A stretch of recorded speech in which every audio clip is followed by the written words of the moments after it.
Welcome to the World Builder's Anvil, episode 161, The Lessons from Excalibur and King Arthur. Don't know where to start building your fantasy world? Do you need more? Does it make sense? Forget any worries and become a crafter of imagination. This is the place that will help prime your mind. Now, it's time to heat up the forge, break out the mithril ingots and hammer. Welcome to the World Builder's Anvil. I'm your host, Jeffrey W. Ingram. Let's sup from the mug of Java and build. Welcome back. As always, I'm Jeffrey W. Ingram. And I'm Michael Miller. And today we are talking about something very exciting, Jeff. We're talking about a little bit more. So we're going to talk about Camelot. Camelot. Camelot. Camelot. Camelot. That's just a model. Shh, shh, shh, shh. So today we're not actually talking about Monty Python and the Holy Grail, even though that would actually be an exciting topic. Yes, well, we are. Well, that's not the basis focus. Of the yeah. Everyone's going, damn. I know. But actually, I'm specifically going back to a certain movie which I saw actually 3 or 4 years before I was born, back in 1981, called Excalibur. A few years before you were born. You were born in like 52. Yeah. You're older than I am, aren't you? Yes, I am. 1970. Okay, I was going to say. Fair enough. Yeah. No, so this was a 1981 movie, which my dad would let me watch after, about the first 10 minutes for some reason. I remember you telling me about this. For those of you that are unfamiliar with the brilliance that is Excalibur, there's some graphic sexual content in the very beginning of the film. Well, actually, let's be fair. It's actually not graphic, but it is rape. Well, it depends on what you take as graphic, because if you consider in actuality that it's actually a rape scene, even though she doesn't realize she's being raped at the moment it's happening. But it's graphic. Yeah, that seems odd. She doesn't realize she's being raped. Yeah, you kind of have to see the movie to understand that. Yeah. The context is everything. Well, look, the whole thing's going to be spoilerific. Oh yeah, well, because the first thing you have to understand is this movie was generated strictly from a book called Le Mort d'Arthur, which is Australian, I believe. I thought it was French. Oh yeah, by Thomas Mallory back in the 15th century, and so essentially this is a very known sequence. Some people might complain about the authenticity of the historical elements, but especially if you're considering this is coming from medieval fiction, essentially, you have to realize that when people in the Middle Ages actually reenacted stuff, everything looked like them. Like the Amazons would look like British women in their minds, because that's what people look like. Greek ships and Roman ships looked like medieval ships because that's what they knew. There was no real idea of what the other stuff looked like, so people just sort of assumed it looked like what they were used to seeing. And so they would have looked at the armor they were in at the time and just assumed that must have been what they were in, or it didn't really matter. But it's a brilliant movie. I do highly suggest people go see it if you've not. The cast of this movie, today, you could not afford. You could not afford this cast. Liam Neeson in one of his smallest roles. And Patrick Stewart in one of his smallest roles. Patrick Stewart. Helen Mirren. No, this cast is incredible. I mean, talent-wise is incredible, but some of them, I don't think you could afford this cast today. No way. You could. They make big movies, but you'd really have to throw a lot of money at all these people to get these people together. So it's I love the guy who plays Arthur. He's fantastic. There's not a role I would complain with the choice, but so to sort of get on topic a bit here, since we've been recording for so long, even though we've just started for the audience's sake, we as always, as weekly, we have been plagued with technical difficulties this morning. Yes, so welcome here, and to get on topic a bit, one of the things I want to talk about was there are many things that have influenced me as a fantasy lover in life. And it also, in a way, my love of fantasy is sort of what generated my love of history and geography and all of the other things that I'm interested in. Was just at this point, basically almost everything at some level is interesting. But this movie was probably really the first thing. I don't know. I mean, Tolkien was probably first, but this is the one that really instantiated in my mind how badass mages are. Don't screw with mages. And the funny thing about that is Merlin doesn't do a whole heck of a lot in the movie. He does two major spells. And they will actually, there will be links to them in the show notes of this episode. If you go to garduel.com, go to search and look up episode 161. You will see these episodes or the two clips of the major spells. One, he calls up on the charm of making, which is actually something that came from this movie, which is very cool. I believe it's Welsh, but I'm not positive. And essentially, he brings the dragon's breath to essentially cover the ground so Uther Pendragon can ride his horse across and look like his enemy and take his enemy's wife, because that's why they're fighting, because he wants this I believe the Duke of Cornwall's wife. Do you mind if I amend a little bit of that? Because I actually just finished watching it this morning. I watched it last night and, wasn't able to finish it. And then I finished it this morning. They're actually fighting beforehand. And Uther insists to Merlin, like, I need a sword to be king. I need, he's been, insisting that get me Excalibur. So he gets it for him and they meet at the river. And by they, I mean, this Cornwall we'll go with. I'm not sure if that's the guy, but I think you're probably right. A Duke Cornwall and then Uther Pendragon. And he says, by rights, because I have Excalibur, I'm the king, bow down, blah, blah, blah, blah. Mm-hmm. And he does.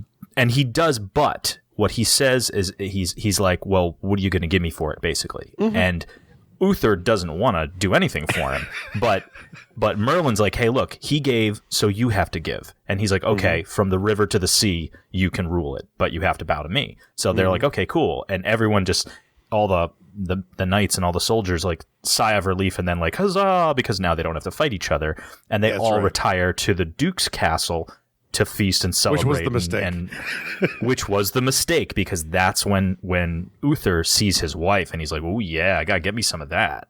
And that is exactly what he said. Gabriel Byrne. There's another big name we forgot about. Yes, Uther's played by Gabriel Byrne. Yeah. Very young Gabriel Byrne. So, and that's later, like they start fighting again because Uther's like, I gotta bang me some of that. And and he's like, how are we gonna get there? He draws all the men out, including the Duke, and that's when Merlin does this spell. Now, what I always got out of it, you're saying he puts a mist across the ground.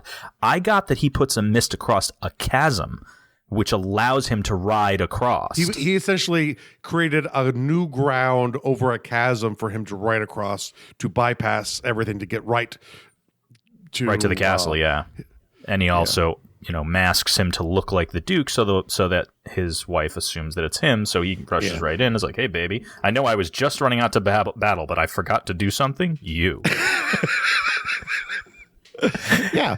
And so there's the birth. And one of the great ironies is Arthur sort of became very important in the Norman era of England. The Normans kind of pushed him, I think, a bit as propaganda, as sort of like this connection to the Normans, and the Saxons were bad guys. If you know the story, and this all started around the 11th century, 12th century. In another book, let me go back to my show notes here for a second. The actual fiction itself goes back to the 6th century monk called Gildas.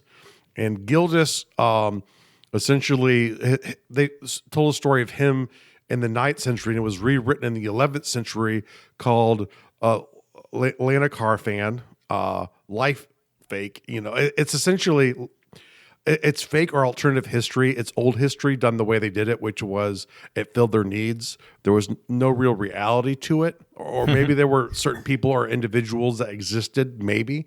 But essentially, it was creating a history saying, oh, this is how we're the rightful kings of England, not those Saxons who Arthur was fighting against.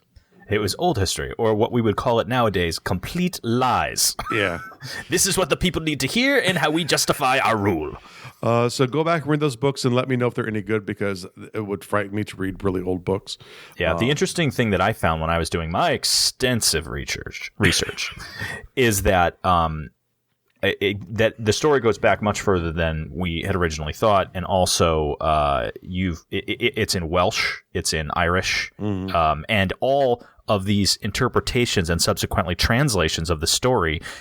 It evolved. Like the word Excalibur evolved like 3-4 times till it finally is what modern times we know. Yeah. Excalibur, the one sword, the sword of the future king. The sword that killed the Sword of Omens. Did it? I didn't know that. There was a battle in Thundercats, and Excalibur pierced the eye in the Sword of Omens. I knew that sword sounded familiar for a second. I'm like, why do I know that sword? The Thundercats, of all things. You didn't know there was going to be a Thundercats reference? No, I was not expecting a Thundercats reference. Seems so Arthurian. Perfect reference. It kind of is, though, with the Thundercats, because the sword is what makes him chosen, blah, blah, blah, blah. But I just thought it was interesting how, like, I like word evolution and learning the origin of a given phrase or word, where you hear a word like or a phrase, it's like, why does that mean what it means? And I look that stuff up all the time. Someone will say a phrase or turn to something, and I'll look it up and be like, oh, that's odd. That's how that came to be. Yeah. And I thought it was interesting to see how the Excalibur. I always wondered, like, who came up with that name. And it's just the word evolved over the years. Well, I think one of the key takeaways I really got from the historical thing was really the Arthurian legend is the connection from back when mythology happened through fantasy fiction. It's like the thread that sort of keeps the mythology alive and gets us to fantasy. Because really, by probably the 18th, 19th century, there were just stories being made up. You think of Mark Twain's King Arthur at the Connecticut Yankee in King Arthur's Court, which is maybe arguably, but probably not really the first fantasy novel, and definitely the first time travel novel, I think. But it really starts bringing these elements as a connection to how, forever people have always looked towards something near reality. Near what they're used to interacting with, but being able to escape through it to a different world. Because ultimately the problem is, Uther was reality. Arthur was who you wish you was your king. Uther was probably more realistic to what you would have as a king, especially in the 15th century, versus Arthur, which is this ideal of what a good king should be, and the proper monarch who's appointed by God to rule over his peasantry. And I was paying attention to things like that when I was watching it. I found it funny because it also seems like characterization. So Lancelot, and he says it in the movie that he's cursed. And I found that. And he was, and I find this interesting because of the delivery system with which you see. He is the ideal knight. He is honorable and honest and forthright and, loving, until one point, strong and courage, until something gets the best of him emotionally.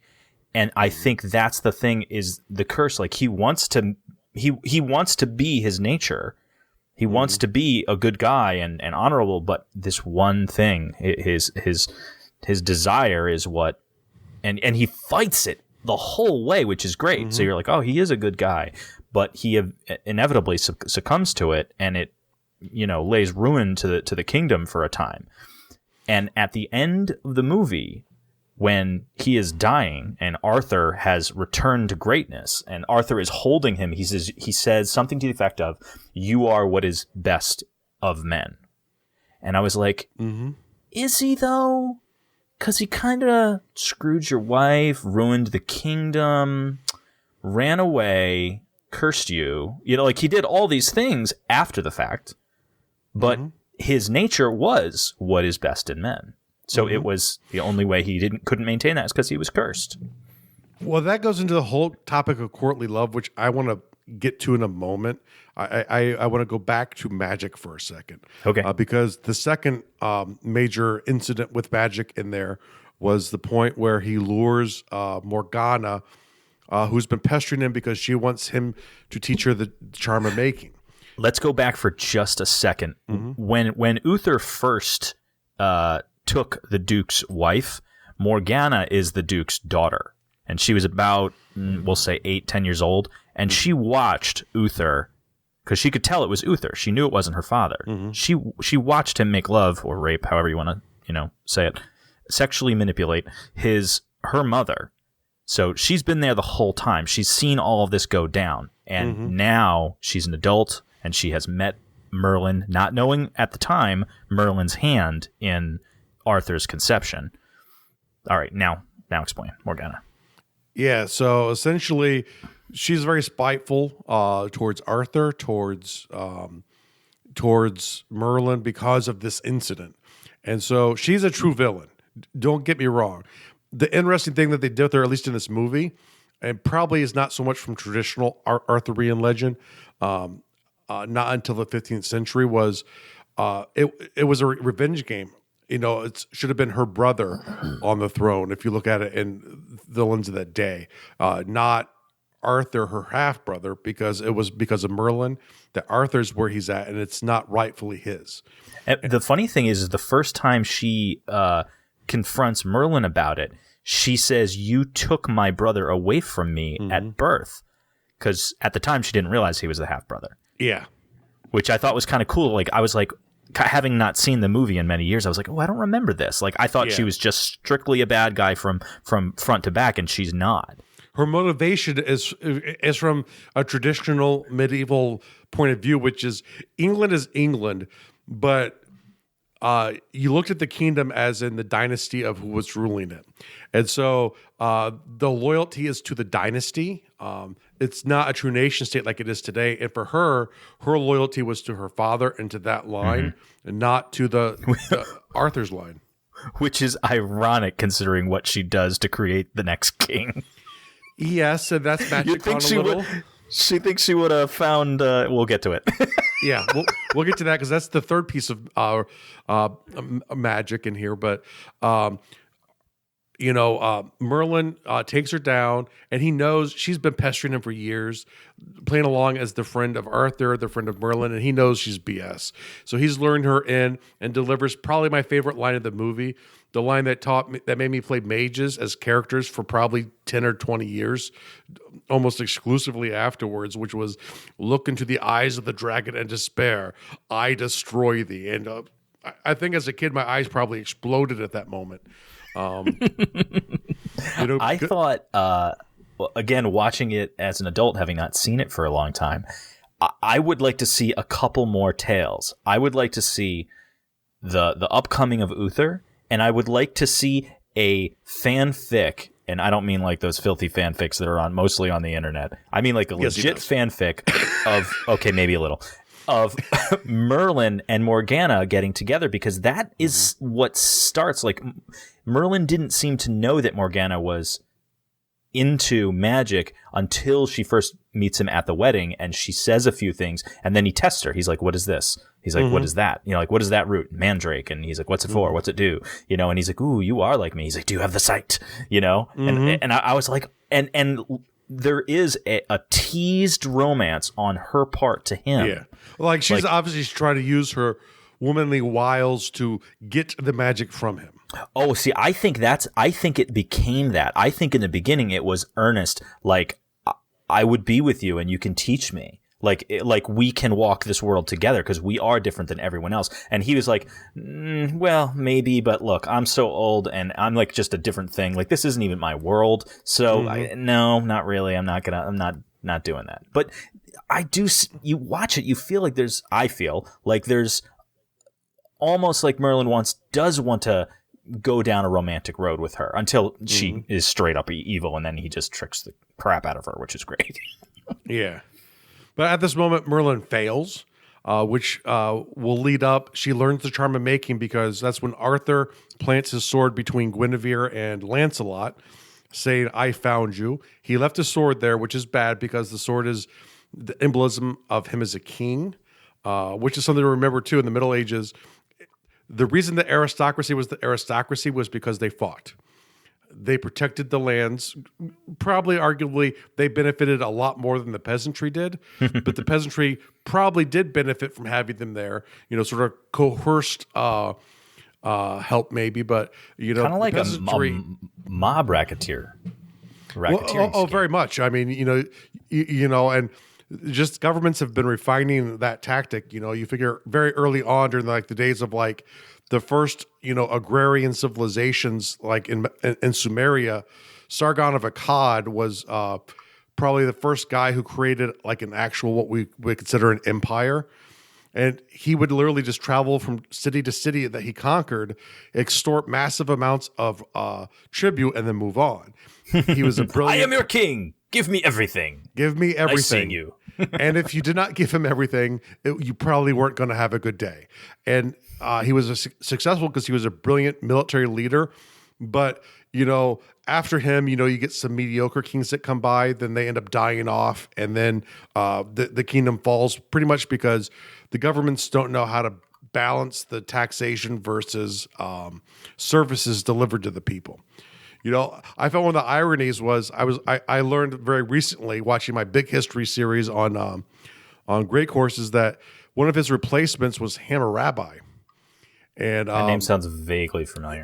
He has probably the most famous legal code of antiquity, the Code of Hammurabi, which was 300 laws. And according to his law was he was sent by the gods to protect the poor from the wealthy. Sound familiar? Protect the poor from the wealthy. Okay. And that was his thing. So he created these laws. But ironically, when you read them, it's like, if you hit a man of your own class and you take his tooth, then he can take your tooth. But if you hit a poor person, you have to give them a silver talon. So you can buy your. Okay. So this doesn't sound. Oh, wait. I see what you're saying. So they don't get justice; they get money.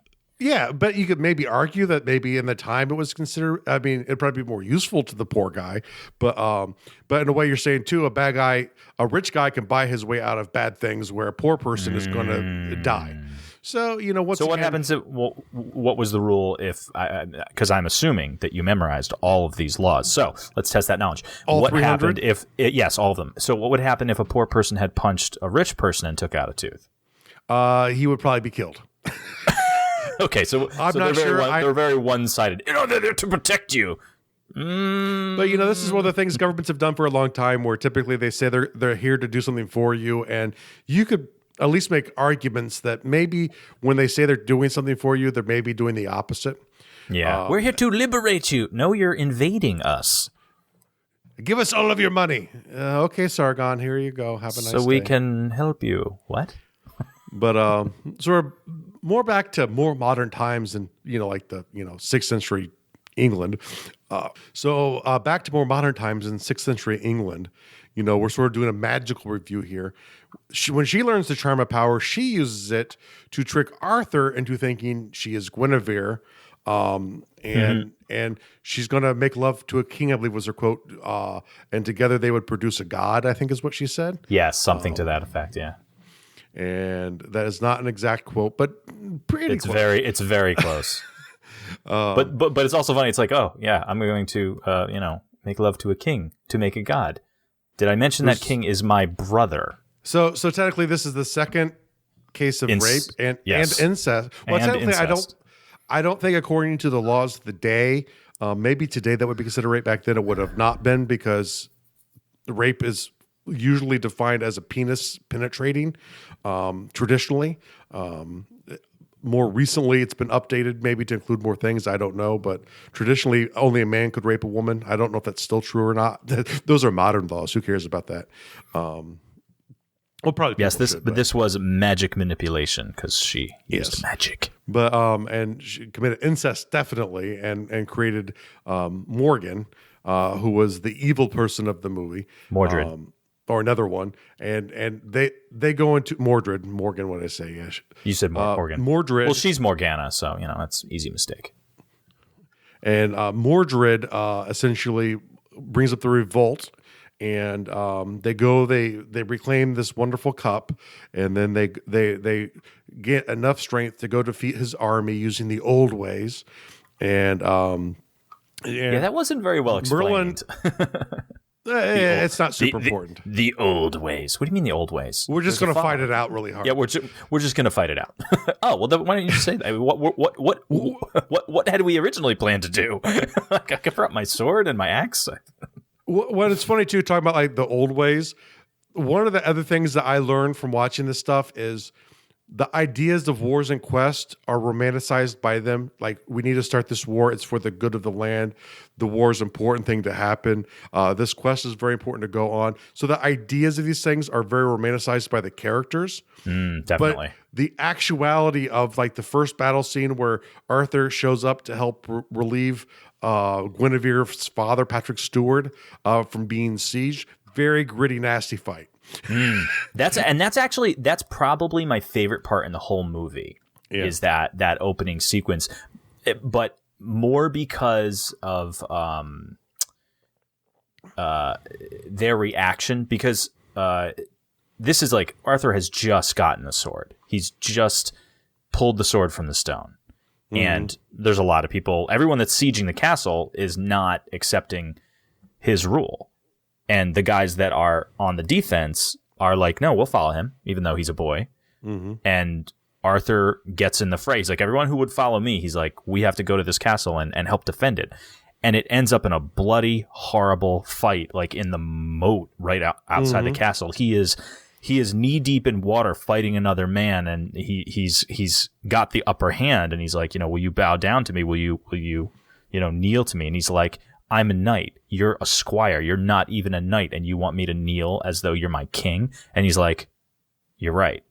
And he lets the man loose, hands him Excalibur, and says, then knight me, and kneels in the water. The guy could have just killed him. And everyone's cheering him to kill him. Yeah, people say, keep the sword.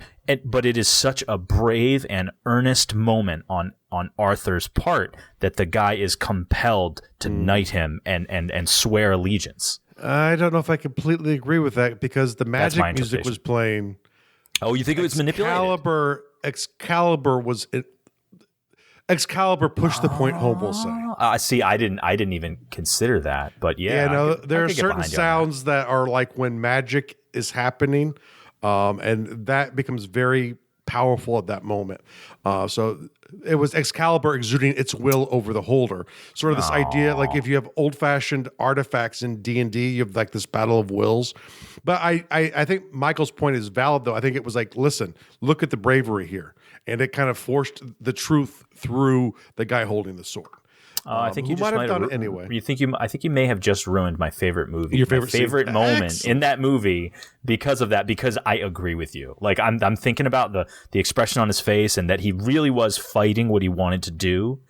But I thought it was him just succumbing to what was right. And I think now I agree with you that magic made him overcome his own desire, which I don't like. I wanted to believe that it was him being impressed with Arthur's bravery.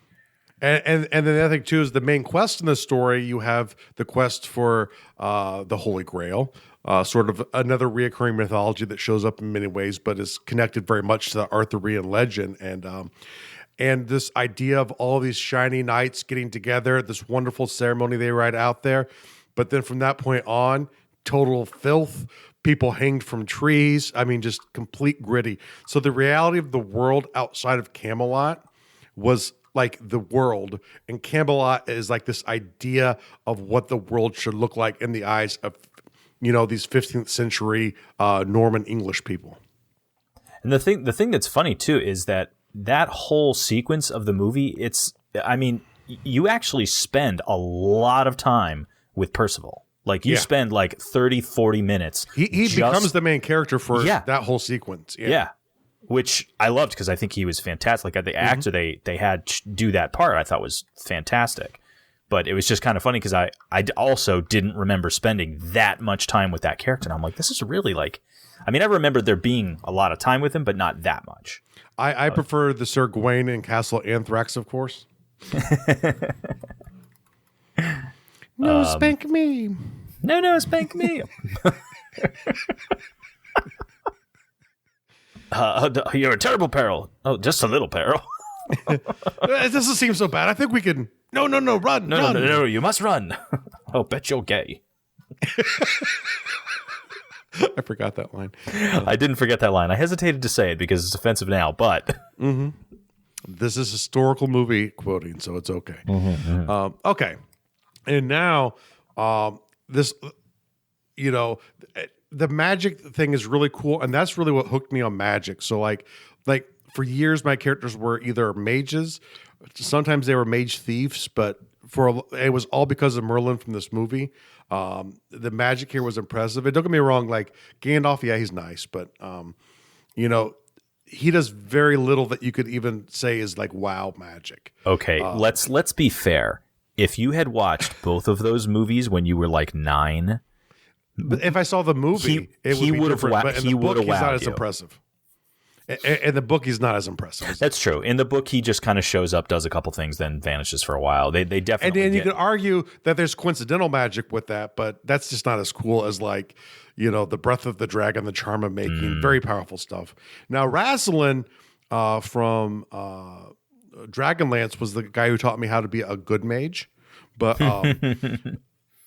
But, and I really identified with being a good mage like him for years afterwards too. But it's really Merlin in this movie that sort of quantified the whole idea of Western magic and or what we call today is Western magic. So I really owe the movie a lot to that.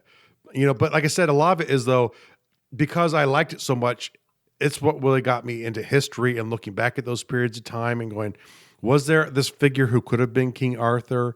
Obviously it all wouldn't have happened the way we thought it did, but and there are some arguments of people who might have been the basis of King Arthur, but obviously no King Arthur.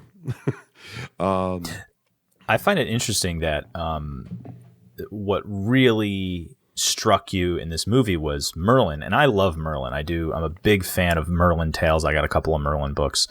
But for me, it was Arthur. Like I gravitated towards Arthur a lot. I'm talking like, initial impression as a youngster, watching it. That was what I gravitated towards was Arthur. Well, it's probably because I'm a master manipulator in my mind, and you see, Merlin is running the show. He's the power behind the throne. Yeah, definitely. Another great Merlin moment in it when Arthur, they're all sitting around, they're feasting.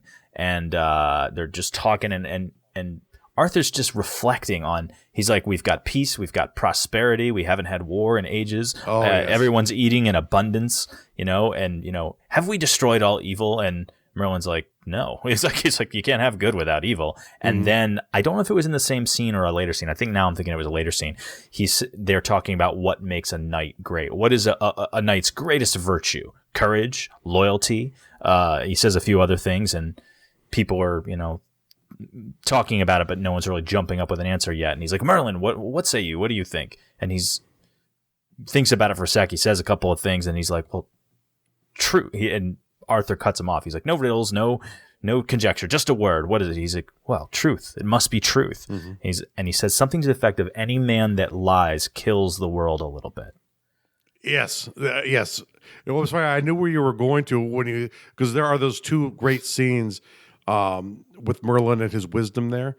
And of course, at the end when he's reflecting back and Merlin reappears to him and he's like, are you back? And he's like, "Oh, I'm just a dream to some, but a nightmare to others." And then he lures Morgana to use the charm of making to create a fog so that Arthur's knights can essentially charge into the camp of Mordred and help overcome Mordred's numbers advantage.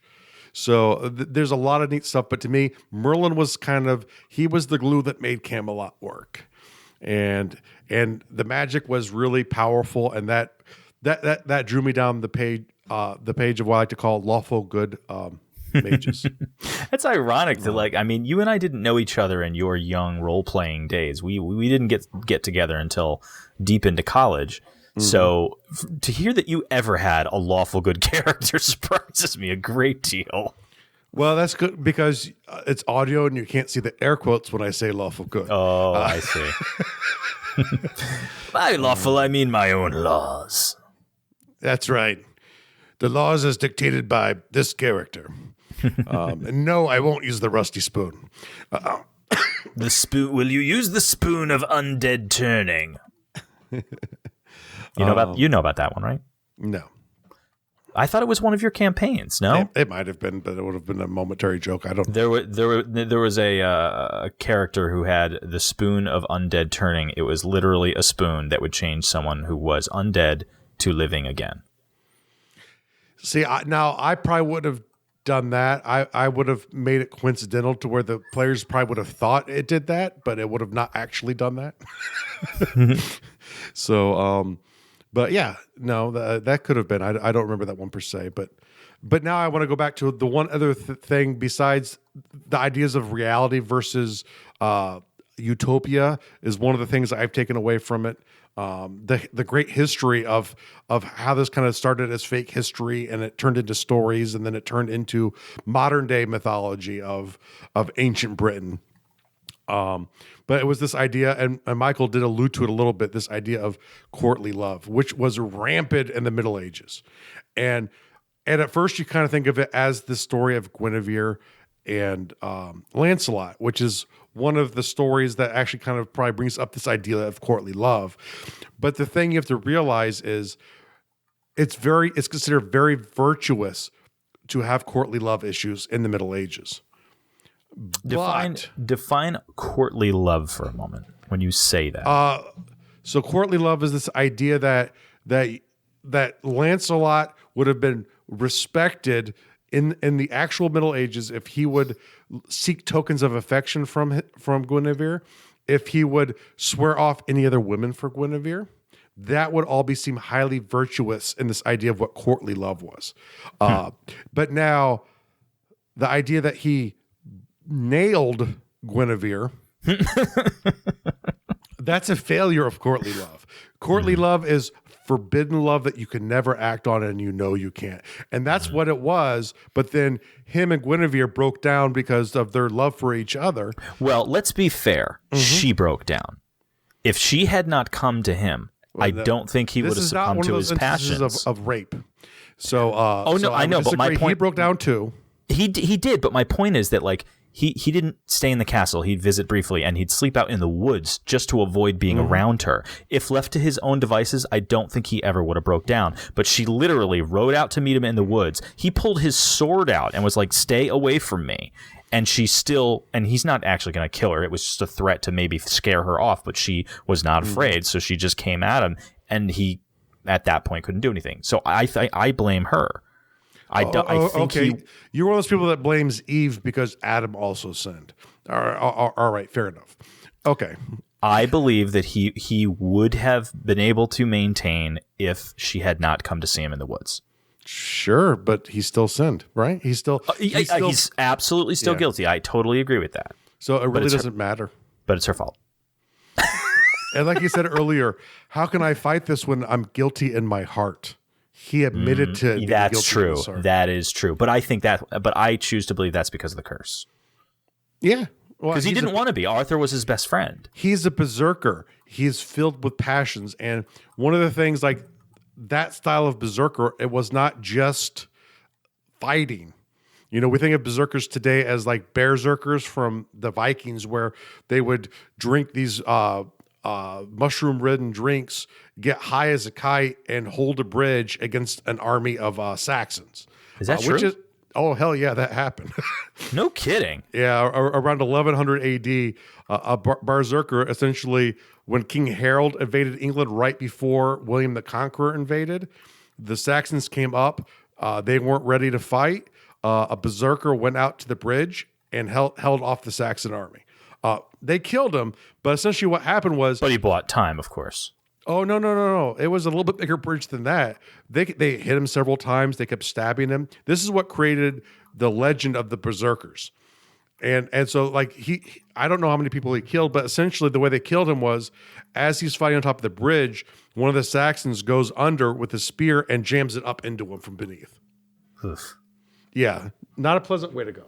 No. I can't imagine that would be. Yeah. And so, but this idea of courtly love, and there's this really interesting image, which will be in the show notes. and I don't know if Michael has actually looked at the image. Is that the one? Oh, no, you posted that one. Everyone saw that one. No, it's the one I posted. Yeah. That's true. I forgot. I posted I posted it in the Undercroft group, which we'll talk a little bit more about in the real world task for today. But essentially, it's this picture of a castle, and this could be very highly misinterpreted. It looks like a woman is defending, a literal castle versus an army sieging it, but it's not really. It's about courtly love, and it's this idea that her virtue is the castle, and she's defending it. The knight in the picture has no armor on. His sword is sheathed.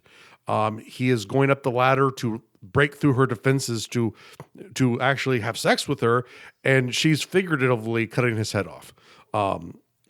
So it's an awesome picture you from say blah blah blah AD, but it very much looks literal. Like he's got the sword halfway through his face. Oh yeah, oh yeah. But the idea is it's a metaphor of what's really happening, right? Enough. So it's a metaphor of the castle is protecting her virtue, and she's the one thing that can stop him from having his way with her, which is the failure of courtly love. Courtly love is you're supposed to torture yourself and be in love with someone who you can't have. That's why it's like this idea of courtly love seems really cool until you actually research it and go, wow, what a crappy idea. No wonder the Puritans this is terrible. came out of it, Wow. I mean, I thought it was like you went after the boss's wife, but I guess you're just supposed to love her like you went after her, but you can't actually go after her. So it's a wonderful image. I'll throw it in the show notes below.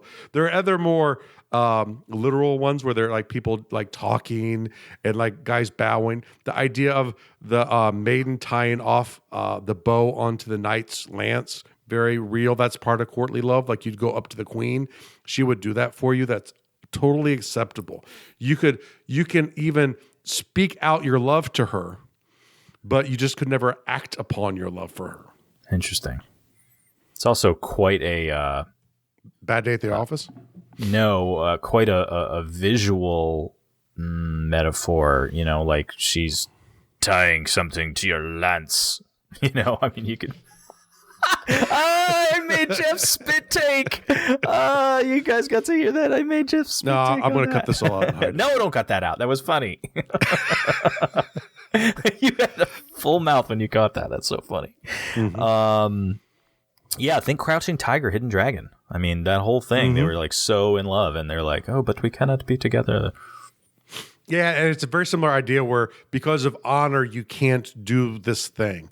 It's the opposite of Romeo and Juliet, which, the irony would be is my belief before I really found out about courtly love was like Romeo and Juliet, was about scaling up the ladder and sneaking into the castle, but really it's not. That is the weakness of it, not the actual art of courtly love. So that's really what we have. These are some of the lessons I've learned from Excalibur and King Arthur and Spam. And, so I hope you like this episode. Tell me if you've seen the movie or from your ideas of what the Arthurian legend is, which it's kind of like in a way also it's like the first comic book universe. So it's like the King Arthur legend that you start off with is like your reality for it. And if they don't make King Arthur and Merlin and Guinevere act the way they do, it's wrong, even though it was that way 10 years before. Yeah. And I mean, in some of these stories, Merlin was actually the bad guy. Really? That I didn't know. Sometimes Morgana was not necessarily a bad person. So like throughout the ages, the characters themselves changed and morphed. And, but sort of we have the more modern Norman version of the stories, which is Merlin, the sage of the king, working with this ideal king, running this ideal kingdom, and someday he'll return. And that's the key takeaway was the idea was it might not be perfect now, but stick with us because we are assigned to him the same way, and sooner or later he will return as king. And then everything will be perfect. The good crops will come back. Everything will be good. It's much like salvation. Believing in salvation in the Middle Ages was it's hell or salvation. You might as well shoot for salvation. And on a nation state, it's almost like the same thing here. So very interesting stuff. Go check out more about King Arthur. And if you're like me and you believe that truly King Arthur's legend does intertwine with the Thundercats, you're a good person. Can we touch base on a couple other Arthur tales, or you want to just call it a day there? Hold on, let me see what we're doing for time. Oh, we're good. We're at like 40 minutes. No, let's wrap it up. Well, then at least let me suggest a couple titles. First Night, King Arthur. There's another one. First Night, really? Yeah, First Night. Well, here's the thing. I was watching that one this morning, and it's a very different telling of these characters. Yeah, which is fine, but it's not the right Batman. I agree. I was watching it, and I was like, this Lancelot is not, he's like a scoundrel. but in truthful, what it does, though, is it shows that, much like Batman, there are many variations of King Arthur of all of these stories. Some of the basic ideas are maybe the same, but they truly are. It's just not your Batman. So there you go. All right. And so the world builder task for today is to throttle Michael on the head. Not again. I'm sorry. Wrong show notes. Take a culture that I'm sorry, do you have a show about throttling me? Take a culture that you formed, stop whining, and where they a newly formed kingdom, and think about this. It's like this is the idea of the people who had formed the kingdom of England, their idea of what it was like before they knew. There is no history. They're making it up. They're making up a history of before the kingdom. So sort of do that and go, what would this fictional kingdom in my world, what would have they thought that transition period was? And if you don't do it, thrust your entire game world into a or your world for a book into a Dark Ages, and then start reemerging kingdoms just so you can do this. But really, that's this thing. That's the other takeaways. This is their idea of what the past was like. And it looked very much like what their present was, but it was like this moment of it. And now the new kings who've returned are really King Arthur. So trust them. It's perfect. Your life is perfect. We know you're barely surviving, but it's perfect barely surviving. So shut up and pay us the tax money. I was just going to add that. I was just going to add, how much gold do you have on you? Because we need all of it. And then for the real world task of the day, go watch this movie Excalibur if you've not. It's a movie. It stands up. It's a must. It stands the test of time because, truly, it's like the special effects don't suck today. There are a few of them that are a little weak, but it's like the fog, that scene with the fog and riding across the fog. You're like, holy crap. And it feels real.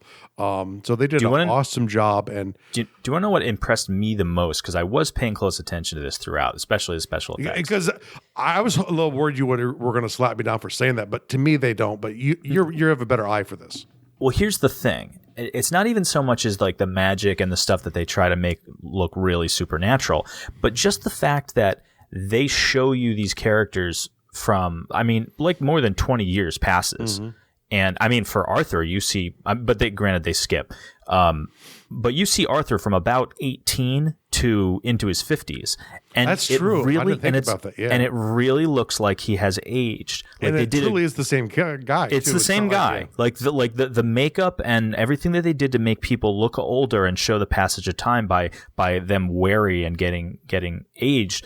Looks good, like it looks real, and a lot of times that's something that gets screwed up. I hadn't even by thought modern of that movies. It was kind of like in The Hobbit, when you sit there and you look at the hobbits and you're like, you forget that they're actually just not that size, right? Yeah, but this is one of those things where I also did not notice this. Where he completely ages through this movie, and you wouldn't guess that was fake, but it had to be, obviously, unless Merlin did something. And so, movie set. So after you check out the movie, go to facebook.com/groups/undercroft and join up. We have a nice growing community there. We have 3 new members that we want to give shout outs to here that we thank. Scott, first off, thank you for joining and starting a new thread that, at least for a few moments, took over the Story Circle thread. Johnny, those left standing. French, is it? French. I think it's French. I think it's French, yeah. But thanks for coming to the group, and also to Demetrius. We love having you. Before we go, Jeff, I just want to take a second because this is going to drop in a couple days, so guys will get to hear it, and announce what the next writing project is going to be. Now, I will put this in on the Undercroft Facebook page because I need to know who's going to sign up for it. So I'll put it up, and you guys can put your names in, and we'll try to partner people up. It's going to be a partners project, so it's going to be similar to the Story Circle in that you're going to write part of it, and then your partner's going to write part of it, and then you're going to write part of it. But the big ways it's going to be different is I want you guys to plan it out. I want you guys to talk about your characters, your plots, your settings, decide on something. And I encourage you to pick a setting that you've never worked with before. I mean, if you want to go with a familiar fantasy, fine. If you want to go with challenge yourself and go with noir or horror or whatever, then that's great. But communicate with the person you're writing with. And I want a beginning, a middle, and end. I want this to be a classic 3-act structure, no more than 10,000 words.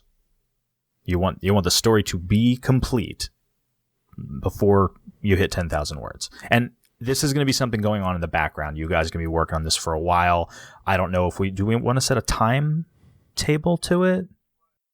No, I mean, we'll do that with the group. I mean, so in a couple of days when the episode drops, we can talk about it in the group.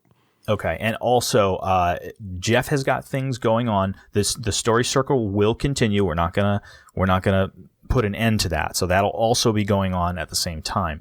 But I'm gonna throw my hat in the circle. We'll try to figure out who should be partnering up with who for this writing project, and I will be available for someone to partner up with me. Jeff will be sitting this one out, but we're going to twist his arm to get in on the next one. Yeah. And once we hit March, I'll have a little bit more time availability. Right now, between all of my projects and working a different job at this point, I'm kind of booked up, but we will get to that as soon as we can. All right. So we will see you next week. Thank you so much for listening to the World Builder's Anvil.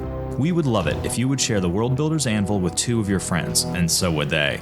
If they are unfamiliar with podcasts, then you get to introduce them to the wonderful world of podcasting by showing them Stitcher or iTunes, or, best of all, just send them to our website, www.gardul.com. That's GARDUL.com.